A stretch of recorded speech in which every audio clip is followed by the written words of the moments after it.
Yes, perfect. Thank you. Thank you all to join the meeting, and sorry for my delay. There are 2 points on the agenda today: the G3 meeting and the GSoC. I don't know which one you want to start, Bharat or Milan. The G3 meeting we're to summarize. Milan, it was kind of hard to hear you. You're breaking up a lot. But I think you suggested that I should go first, so I can do that. Yeah, the J3 meeting, which is the US portion of the Fortran Standards Committee, met last week. So I have some news about kind of some of the things that happened there last week. It was hosted at Berkeley National Lab, and as part of them hosting it, we had a couple of lunch sessions where we talked kind of about Flang and its progress and trying to form a Flang user community was kind of the idea. So at some point we will be sending around a potential user survey, something like that, because Flang is still not quite done. But so that's one thing that'll be coming out of the meeting that's tangentially related. The other thing is an update on the progress on generics. We had a syntax paper, which basically defines the formal syntax for the feature that as it will be implemented in the language. We had several back and forths. We made really good progress on it. And while it didn't pass, we think we are close enough that we're confident that it will definitely pass at the next meeting in June. And we have direction to start working on, getting ready for edits and any of the other features we want to bring along with it. Additionally, we started talking about the features for the standard after the one that will be released this year. So I believe we've addressed all the comments and that there will be a release of the 2023 standard later this year.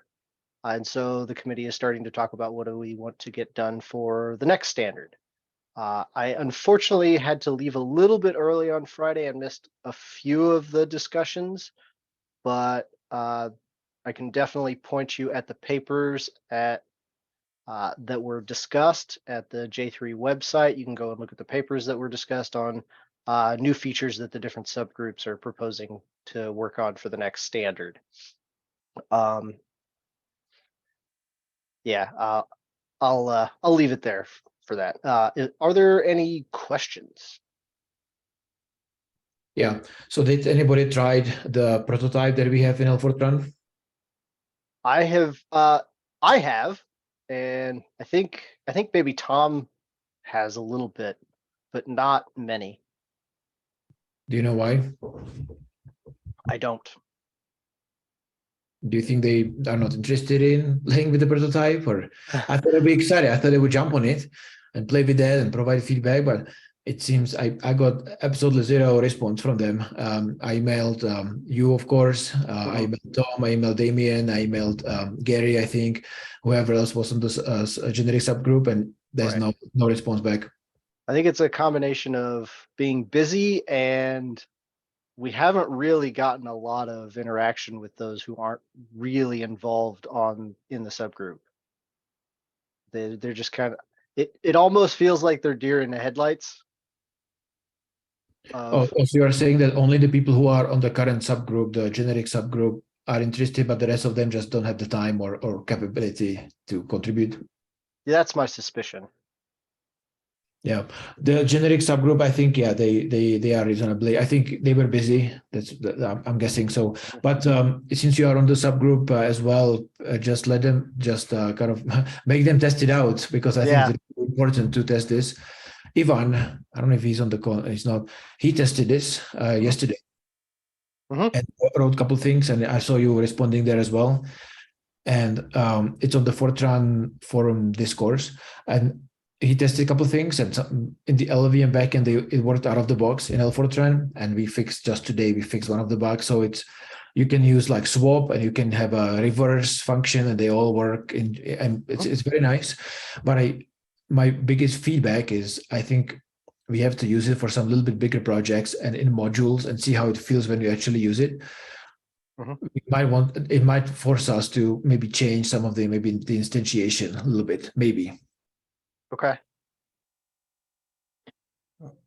Andre, could some of the standard library function be useful for testing? I think to the mean, the covariance and variance function, for example, where we have FIP that generate all of them for different things, for different kinds and types and so on. So would that be useful for the generics for testing? Absolutely. Is your question, so I know for sure it will be useful for stdlib, where we use fypp to generate, the functions like array functions, like the various statistics, like essentially any array operation for any type and kind and rank. So I know for sure hopefully it should reduce most of these most of the need for generating these functions. Yeah, so yeah, there could be kind of nice use case for testing Fortran for that. Okay. If I have time, I'll try to look at that. Great. Yeah, I also had a play with the online demo. I was available and wrote some code. For me, it worked perfectly fine. I didn't have any problems, but I didn't use it for any serious programming. So I'm surprised people did not give it a shot. But yeah, I had a very good experience.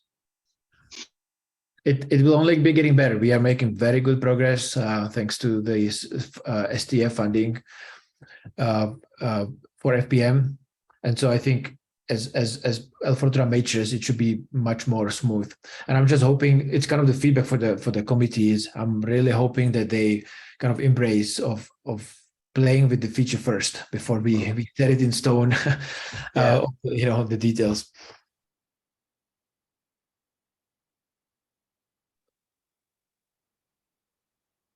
Okay, thank you. Any other comments or questions for Brad on the G3 meeting or regarding the generics?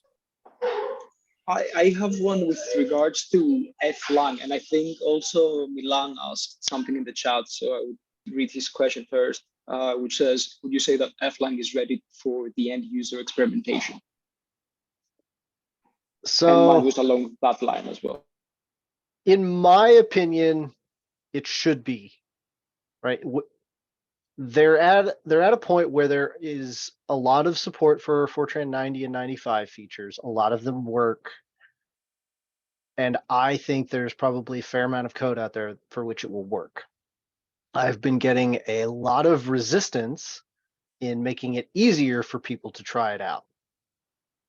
I actually have a patch submitted to LLVM to rename the executable to Flang and remove the necessary undocumented flag in order to get it to actually produce an executable for you.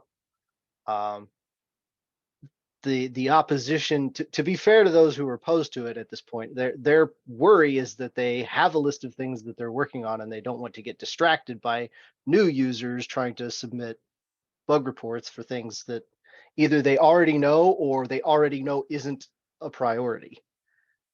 Right. So that's their position. But if there is anybody who wants to try it out and would like to see that change, please go over to the LLVM discourse and voice your opinion there. Sebastian? Yeah. How's the status of getting Flang without compiling LLVM from source? So let's say somebody wants to try it who's has not like the most powerful machine to actually like get a Flang executable to give it a shot. So there are like various ways to get it outside of compiling from source, which would be something like getting it from a package manager, or having like precompiled executables. I don't know how common this is with LLVM, but I think this would reduce the resistance a lot. And I mean, we are kind of in contact with some communities which do packaging, so we could kind of help them out to get those running. And I guess the homebrew community, for example, would be very much in favor to at some point include Flang in the official distribution. But also, I think Condaforge would not be opposed to ship Flang at some point. So the question is whether this is wanted from the LLVM community, especially if you say they don't want to make it so like they are currently worried about having too many users too early, which could be disappointed by the work in progress status.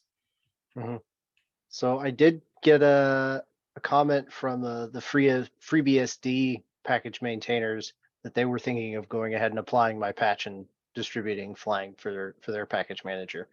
I don't think it would be difficult to do it similarly for Homebrew or Conda. Just submit, hey, here's the package recipe, and have it available through those package managers. The response I keep getting is all of the things are available for you to go ahead and do that yourself if you want to. They have never told me that I should not go submit it to package maintainers. So the question is, I mean, I know some projects which are very unhappy about their project getting patched. I know that LLVM is a project which gets patched a lot in package managers, so that's not an uncommon thing to happen. Right. So I know about certain distributions which carry like at least 24 of patches for LLVM. So thinking about something like MSys2 has a whole bunch of LLVM patches. So probably wouldn't matter in terms of it gets patched anyway. The question is whether this is something the Flang community wants. I mean, if it's not merged upstream, we just start collaborating with all the downstream communities and just applying patches we want to change something they might not agree with. This can backlash. Yeah, I mean, so yeah, I don't know exactly what the right course of action is yet. There's still open discussion. I've raised the conflict resolution process in the LLVM project, and I'm hoping to get more eyes from the wider LLVM community about whether they think that that Flang should be named Flang. But we'll see how that goes. Gianni? Yeah, I guess my question was along the greater lines of the LLVM Flang community and the Fortran-lang communities, if they intersect somehow or if they communicate with one another, because we have a decent user base, and I think that we should merge our efforts in some way so issues get propagated into the greater Fortran-lang user base. I mean, I've seen the post that you made in the LLVM forum, for example, about the renaming, and I also saw the response, which was not ideal. But is there, I guess I'm trying to figure out how could we join our efforts between LLVM and the work that they do on Flang and the general Fortran-lang discourse. Is there efforts on their end to communicate with other Fortran developers and users, or are they pretty siloed? I don't know exactly for sure, but there are some of the Flang the active contributors right now are working for private companies who are motivated because they want to use Flang as the basis for their commercial compiler. They are somewhat siloed. In my opinion, it would be beneficial to the Fortran community in general and Flang specifically if Fortran-lang, if there were Fortran-lang users and contributors who started, going and being active contributors to the Flang project. If they started trying it out and contributing patches and fixes, I think that would be very beneficial to both communities. That's my goal, is that they're actively discouraging potential new contributors. And I would like to see that change. I would be very happy to see lots of Fortran-lang community members going and trying to start contributing to Flang. Well, I do have one suggestion, and that is if they are against the contributors, we in Fortran, we definitely welcome all contributors. And I see, Brad, I was emailing you many times about that, We need help with packaging as well and content packaging. So far, I was doing all of this, but if any one of you have any spare cycles, help us out. I'm offering Fortran. I would love if Fortran could eventually become a Fortran-lang community compiler. Obviously, I'm not pushing it too strongly. I want that to kind of come from the community, not from me. I'm offering it, door is open, it's on a silver plate. I want contributors, I help anybody who wants to try it out. I respond to emails, I'm involved in the discourse. If there is interest from you guys, really, that the ball kind of is on your side. My job is what we are focusing is to get Fortran off the ground, compile FPM, I can do MinPack. We are focusing on SciPy as well. Once you can compile all our codes, I think it's ready. Has the generics, we could use it as a way to prototype new features and drive many of these language development and pretty much fixing up everything that bothers us about Fortran and it's compiler related. We have a nice code base that we can implement all that in it. So it's an option as well.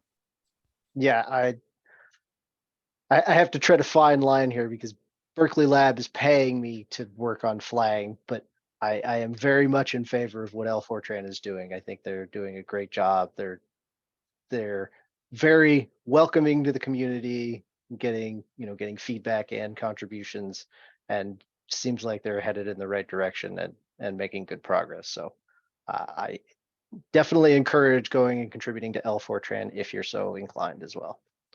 Sebastian? So, one thing we could plan for the long term, depending on how well our funding comes in, that we actually start sponsoring for different compilers. The risk is that it's going to dilute our effort a bit because we are mostly focusing with our funding at the moment on Fortran. But I would think it would be a very good sign if we at some point are able to maybe sponsor one Fortran developer, maybe one Flang developer. So I would say it should be a long-term goal of us that we are able not only to build our own compiler, but also are able to sponsor standard features in other compilers or prototyping future features in other open source compilers. Yeah, I agree with that. I think that would be fantastic. For the generics, I told the committee which had I was joining the first day remotely. I told them there was like 5, I think, compiler vendors. I asked them, which any one of you be interested in implementing the generics in your compiler so that we have 2 independent implementations. It will really strengthen the feature. But I got no response. So I think probably nobody wants to lead that, I guess. We got very good. We got a good starting point with the Sovereign Tech Fund. If we can keep this up to get funding in our community, we can. I'm very hopeful that we at some point are able to actually do such a sponsorship. It be perceived either from the Flang or from the Fortran community that building another compiler. It's like not contributing to community, which is already existing. I mean, even if this is not our intention, it's also something to keep in mind.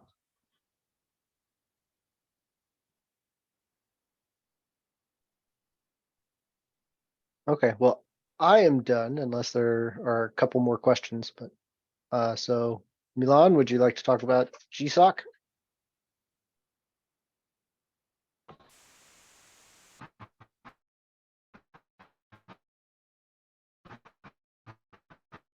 I think he does.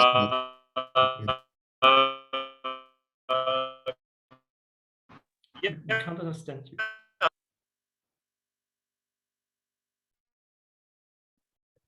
I can do the GSoC, Milan, if you want me to. I'll take it as yes. So those of you who are here waiting for the GSoC, well, first of all, welcome, and we are very excited to have you on board. What you can do, I think, have all of you seen the issue wiki page, the ideas wiki page? I have. You haven't? You haven't? Let me see if I can find it. No, I have. Oh, you have. Cool. Yeah, affirmative. Is there anybody who did not see it yet?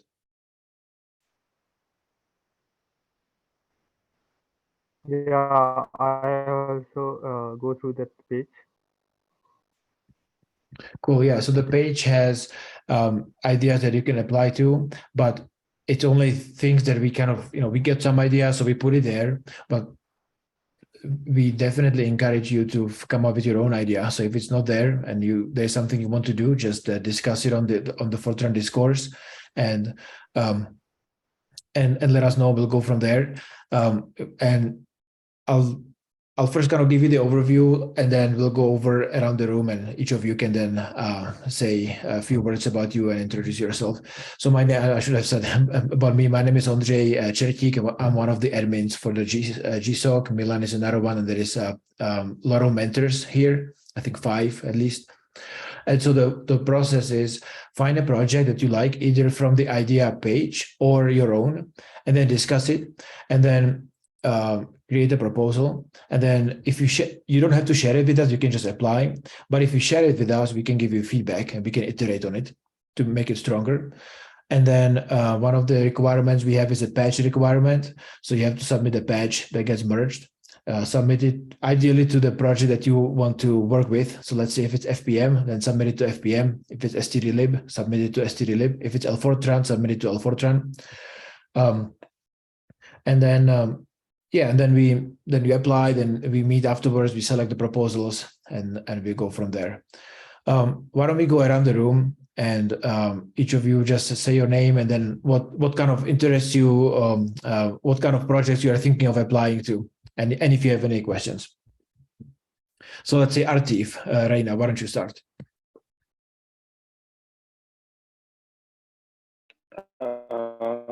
Hi, Ondřej.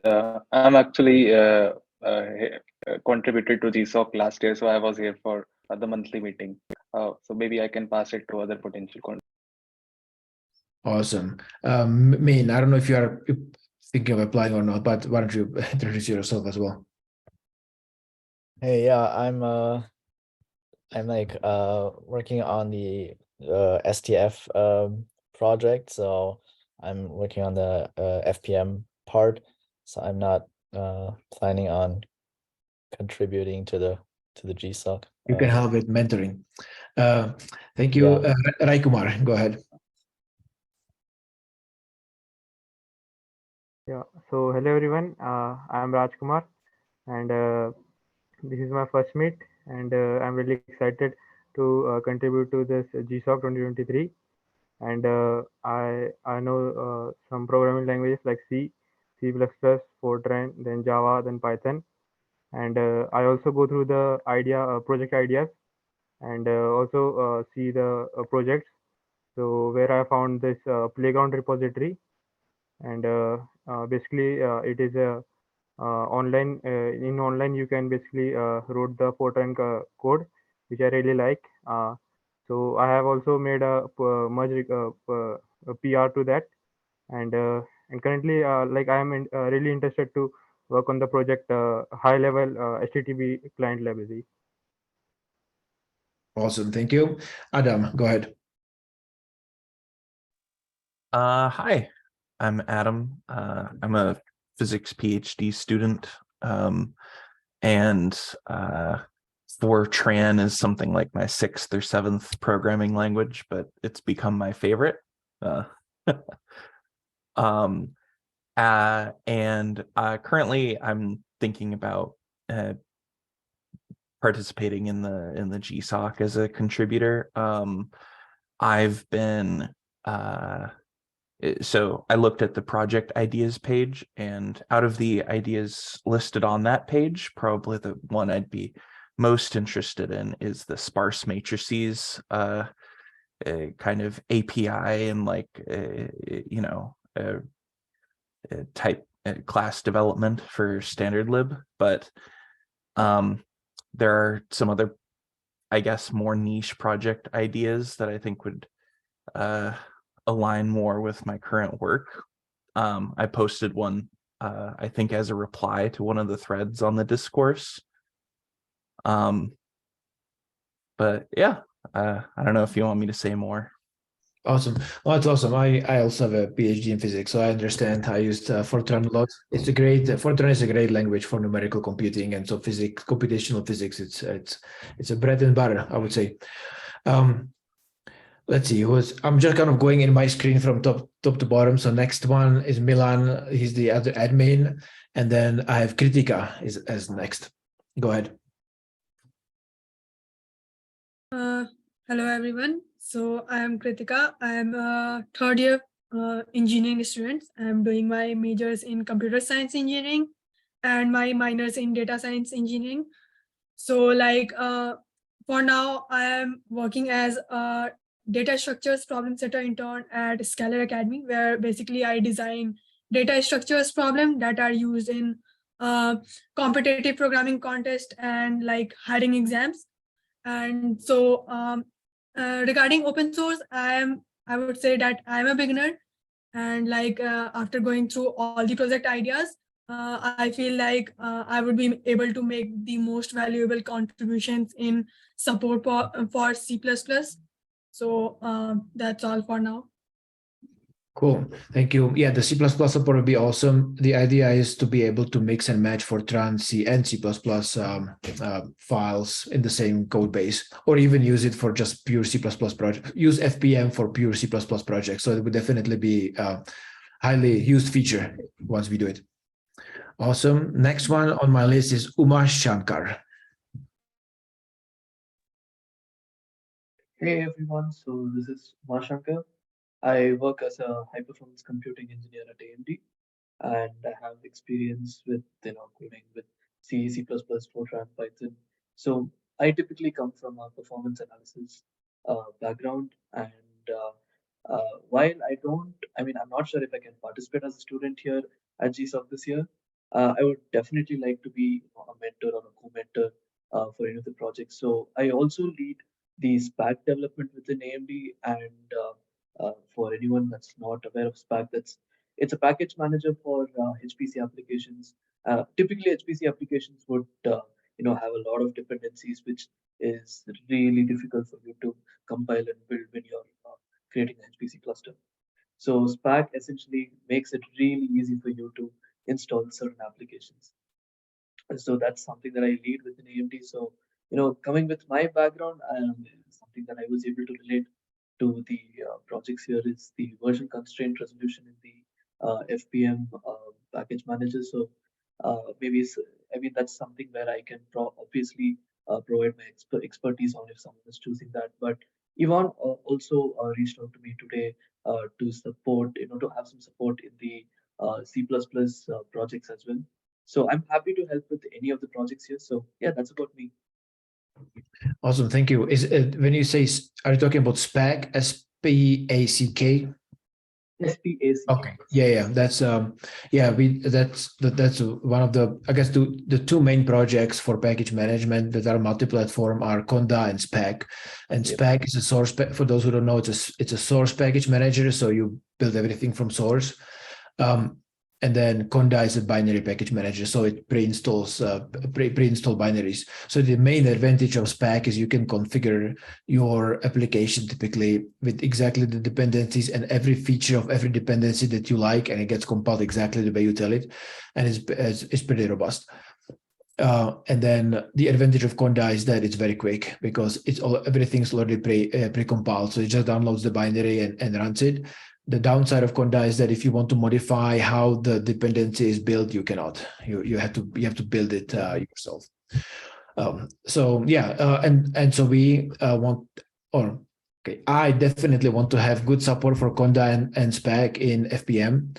How to figure it out, I don't know, but that's something that maybe you can help us. Let's say from the SPAC side, it'd be nice to have kind of smooth so that you install, let's say, your dependencies using SPAC, some of the difficult ones like LLVM and so on, and then SPAC and then FPM be able to just naturally just use it without, so that for the end user it just works. How to do that, I don't know, but that should be the goal. And so if you can help us with that, that'd be awesome. Whether as a mentor or a student, I'm looking forward to that. Let's discuss more. I think we should have a dedicated call just on this topic. Definitely, for sure. Awesome, thank you. And next on my list is Jose Alves. Hello, can you hear me? Yes. Yes. So nice to meet you guys. So I'm I'm an engineer working for a software developer company, mainly on finite elements.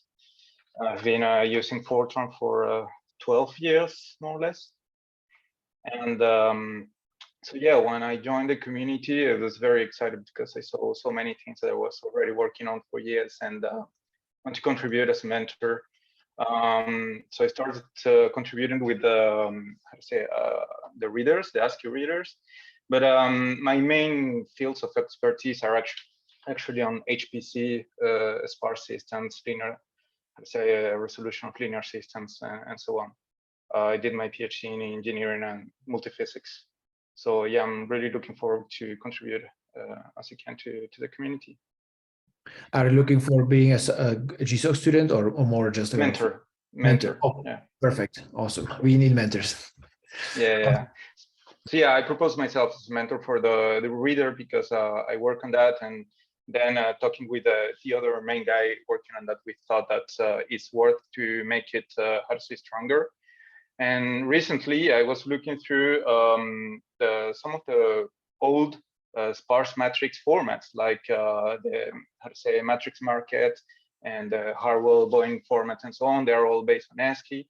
And I thought, hey, it could be really useful to have this powerful tool within Fortran directly to integrate with those readers and so on. Yeah, you can mentor Adam, I guess, if he gets in for the sparse stuff. Yes, we want that. What's nice about MATLAB, for example, is built in. At least some sparse support is built in. It just works. Yeah. It'd be nice to have this as part of stdlib, so that at least it gets really tricky once we get into the details, and parallelism and stuff like that. But at least the basic idea is obvious. Just like SciPy has support for many sparse formats. Yeah, I saw it. I was already using it. It's really nice. Exactly. So we should have something. We should make some progress in that direction for sure. Again, sparse matrices. That should be a dedicated phone call, just for that. Yeah. Anyway, I'm excited about this, and thank you. Thank you. Next on my list, well, I think that's it. Jeremy, he's running the phone call. Yanis will be a mentor. And then Federico, he's working on the STF project as well. Are you thinking of applying as well as GSoC or being a mentor? Yeah, hello everybody. Can you hear me? Yes. Yeah, I just had this idea. I'd be able to mentor or co-mentor, whatever that is going to turn out to interest anyone. And the idea was to start developing a graphics library written in Fortran. Because I think this is a problem we all know, and that we always have to interface with some other languages to run graphics, like, starting from very simple things like 2D plotting, but, could be anything else. So the idea would be to start laying out the code in Fortran to have one or more backends to draw stuff on a 2D canvas. So in, growing this library could lead to, something more, elaborate, like, 2D versus 3D plotting, or I don't know, could be PNG, like, image handling, whatever we want. And I think, we could start writing that in pure Fortran. So like exploit polymorphism, all that object-oriented stuff that Fortran has. And I think it could grow into something that, natively brings graphic capabilities to Fortran. And I think that would be very useful. I'm not sure if anybody's interested. I think, we can find some time and, discuss the details of the implementation. That was just essentially an idea that I had, but, I have no code written yet. Thank you. Dam, you want to say something? You were not seeing you nodding your head. Oh, I've just been thinking. One of the things I miss about using mostly Python is how easy it is to plot, and it'd be nice to have something just easy to use, like good interface, easy to use with Fortran. So on this theme, yeah, I would say we definitely need that. But not just that, we also need interactive usage in the Jupyter Notebook. That's where Fortran comes in. That was the idea when I started it. But then I realized to make Fortran for people to actually use, it has to compile every source code. So that was been our focus. I'm really hoping this year will deliver on that, so that we can. And then I want to go back to get the interactive part polished up more. It runs in the Jupyter Notebook, and my idea is, but we have a plotting library in Fortran, so that you can just call plot and give it some arrays and it just plots it. We make it work interactively, so that you launch your Jupyter Notebook. And then you just do your computation, create some arrays, and then you do plot, X, Y, and then you do those labels, and, like Matplotlib, same style, but in Fortran. I don't see any roadblock. This call is probably not the best one for it, but there is a way how to tell the kernel that the result of the function is a plot or an image. And then, there is a protocol, and we'll make it show in the Jupyter Notebook. So for the end user, it would look just like Matplotlib and Python. It'd be identical, except that you run Fortran interactively.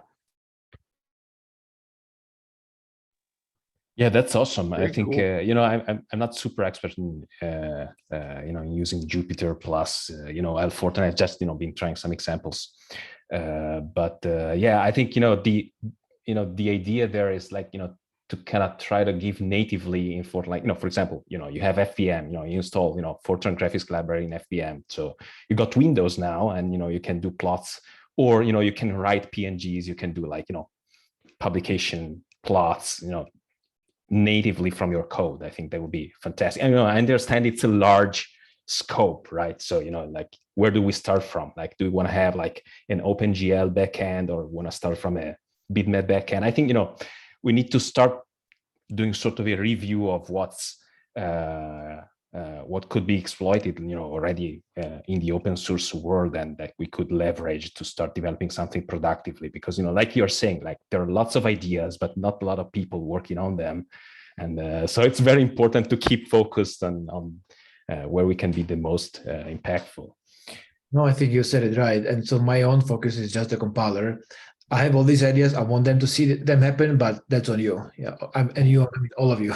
All right. You have to do the extra work. I'll give you a beautiful compiler, the best compiler, in my opinion, that I'll give you, but then you have to take it and run with it.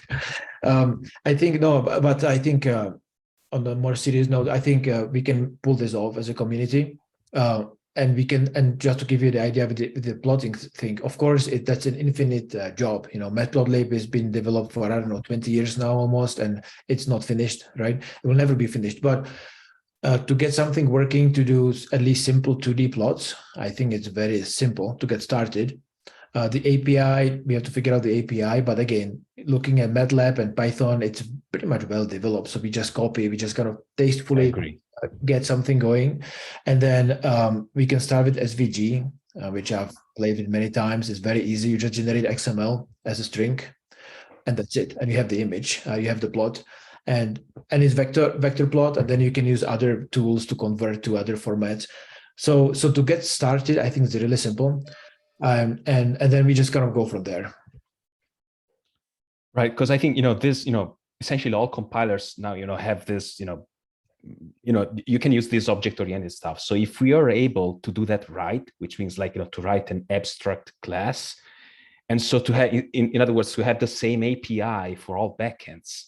I think once you define all the primitives, like to draw like pixels, for example, versus lines or versus vector graphics, like you're mentioning, I think it will, it doesn't have to be necessarily polymorphic. It could be I guess more or less same API for all backends.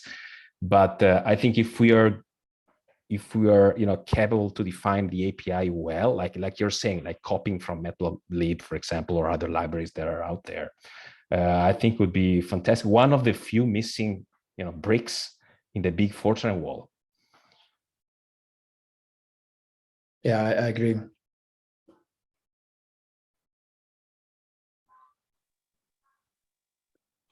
A funny story I have is I learned Swift because that was the language used in a computational physics course I took, and plotting like 2D functions was incredibly difficult, surprisingly, in this modern language.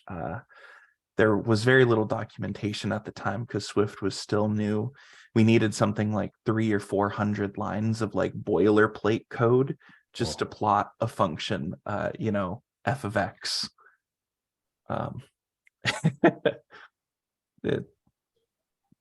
So apparently not even like quote unquote modern languages come with that capability to be done easily. Right, that's a good point. Like, if you look at, C++ plotting libraries, for example, you always have this problem, like you need to use vectors, but, all this stuff that, is so native to Fortran, like using arrays and matrices and all this math stuff, like would be, it would be easing out the API for the users dramatically, I think. Yeah. Andre, did you do the full list, or did we miss somebody? I think we did everybody, at least that I can see on my screen, unless there is somebody on. I think everybody talked here, right? Yeah. Are there questions from the potential GSoC student?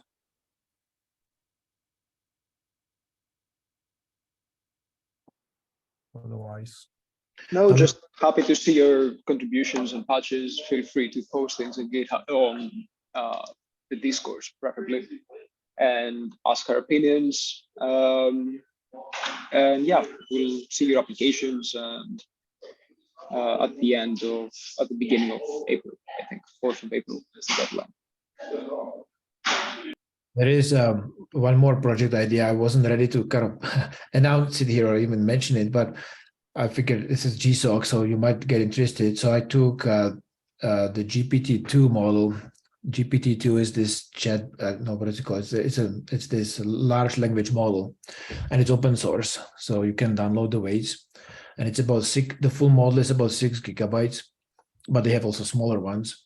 And I wrote the inference in Fortran. And it took me like one afternoon and one more afternoon to fix up the bugs. And it works. It runs as fast as the Python inference that I was using as a reference. And kind of roughly plus minus as fast as PyTorch for the inference on my computer. It's faster than PyTorch. So PyTorch by default runs in parallel. And because I don't know why, but it runs slower in parallel than in serial. So by default, it runs in parallel. So the Fortran version is faster. But if I force PyTorch to run serial, it actually gets faster. And I haven't had time to really optimize it out or even understand the workflow. But the script is about 200 lines. I have not open sourced it, but if any one of you is interested in such a project, I thought it'd be really cool. That might be a really cool project. Just have a standalone Fortran library for the inference. From start to finish. I currently still need PyTorch to load the weights, and I transform them to arrays, and then I call my Fortran function called GPT-2. It's about 15 parameters, and then it runs fully Fortran, pure Fortran, and gives you back the tokens as numbers, and then you have to call again Python code to convert it to names. So the project could be to really make it fully standalone, do everything in Fortran, and then focus on the speed and performance and see how fast we can make it. But the reason I'm mentioning it here is that I realized it's just a beautiful computational physics problem. It's just array manipulation. That's it. And it's perfect for Fortran. I think Fortran is made for this, and I haven't seen anyone even trying to do this. I know Milan has this. He has a neural network. Mm-hmm. So I note that Milan has neural Fortran, which I don't know if is directly equivalent, but Damien Roussan, who works with me at Berkeley, has one called Inference Engine, which he has been using explicitly, using PyTorch to train a model and then importing it into some Fortran code. And he's actually skipping the Python for the importing it, right? So the Fortran is actually importing the neural network. Yeah, so. And so I thought, or maybe, I don't know, I wasn't quite sure if Fortran is a good fit, but I am convinced Fortran is a perfect fit for this inference. Yes. Just matrix multiplications and all kinds of array manipulation, and it's completely ideal. And so I want to kind of give this idea in your heads. If you are interested, let me know. I'll try to wrap up what I have and open source it, because I don't have that much time to work on it, so that you can at least use it as a starting point.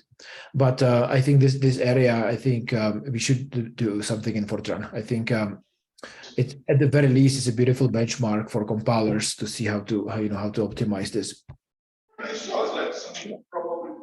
Even if it doesn't become a GSoC project, I think it has the potential, with the expertise that the discourse has and the people that participate, to really become a similar topic as, I think it was the prime calculator that we did, which we tried to offload everything at compile time and benchmark against C++.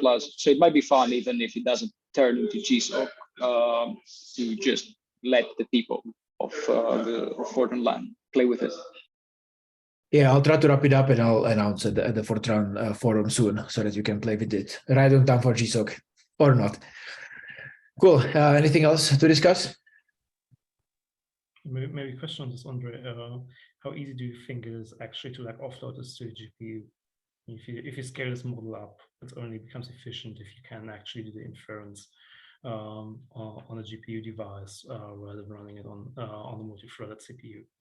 That's where the GSoC comes in. I haven't had time to investigate the workflow of the code. It's about 200 lines, but it has this multi-head attention, and it's this all these kind of blocks, and I haven't quite understood exactly the structure where the bottleneck is. I've identified that there is a lot of matrix multiplies, and those you can offload. You can just run. So I have an Apple M1, and I just use this accelerate library, which uses Apple's own accelerator to multiply these matrices. And that speeds up things tremendously, but I don't know. I suspect there is more to the performance than just matrix. I think there is, but I haven't had time to understand it yet. And it's hard to say without understanding exactly what's needed to offload to GPU. But I can tell you it's a very short source code. And so I think it's kind of an ideal thing to play with and figure out how to offload. I will note that there are 2 compilers now that will automatically offload a do concurrent loop to a GPU. That's Intel's IFX and NVIDIA's NV-Fortran. So in theory, it's as easy as write your loop as a do concurrent and compile it with the right flag. Well, but can you do matrix on the GPU? Yeah. At least NVIDIA's compiler can. So yes. It translates all the intrinsics. You should try. Okay. Yeah, and Fortran's will too, with some compiler flags. Yeah, then I'll wrap it up. I'll post on the discourse, and you guys can take it and see if you can get it running on the GPU. Fortran also has a offloading capability, if you have tried with Open 'ACC.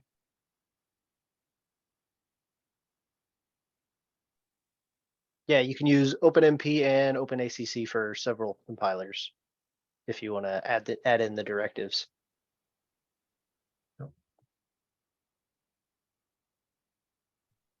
Cool. Anything else? Any other questions? Well, is there any procedure to to be getting in as a mentor, or how does it work? Good question. So you apply for the project, and then if the way we decide is that we rank the projects based on like is it based on your pull request. We look at your pull request, see do you have the skills to finish the project. We also rank the project itself. If we like the projects, we'll find you a mentor. So the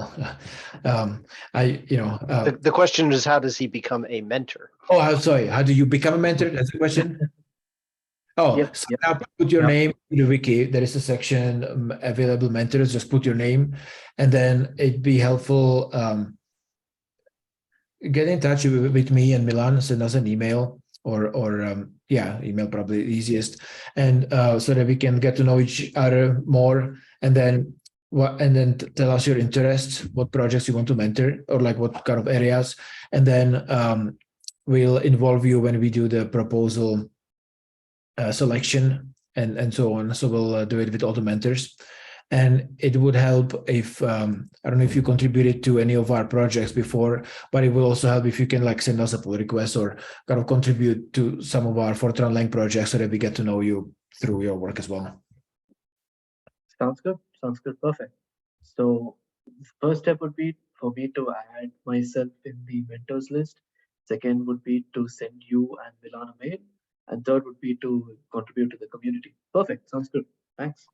Perfect. Thank you. Thanks for your help. We need more mentors. Adam.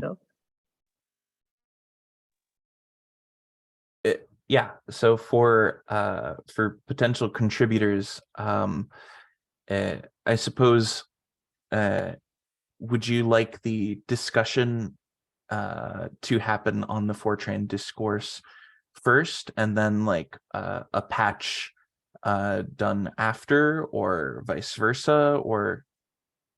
I would recommend to start with the patch as soon as you can, because it takes a while to review. And first of all, it takes a while for you to figure out something you can fix, and then some time for you to get, submit the pull request and for it to review and so on. So I would recommend to just start today, if you can, with the patch, and then think about what projects or what ideas you want to do. You mentioned the sparse matrices, so you can start a new thread on the Fortran discourse, let's say, and you can start kind of figuring out what would be a good project. And we'll iterate on it. Yeah, great. Maybe to follow up on this. So we have a patch requirement, which means submit at least one PR, which we will take under consideration when reviewing. It doesn't hurt to contribute more, right? So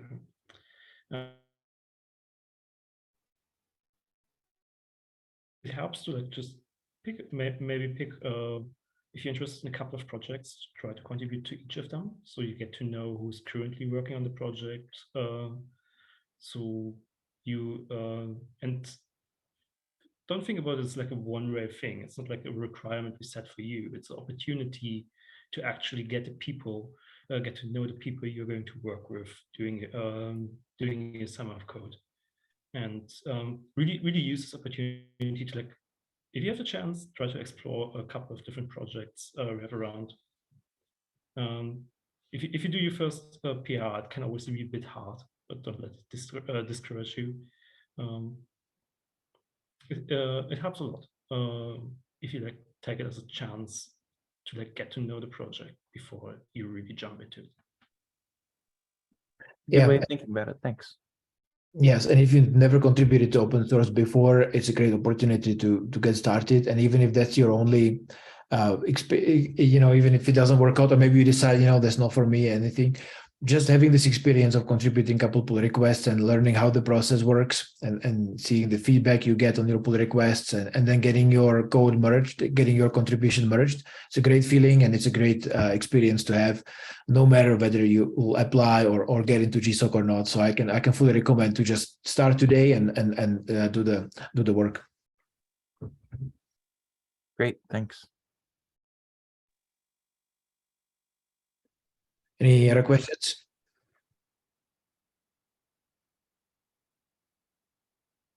No more questions. If not, I propose that we close the meeting, and the next meeting will be by the end of March. It was nice to meet you, all of you, quite a bunch of new faces, so it was nice for that. So thank you for joining, and see you later. Thank you. Thank you, guys. Thanks, care, you everybody. all. Bye. Bye. Bye. Thanks, Thanks, guys. everyone. Bye bye. See you. Bye. Bye. Thank you.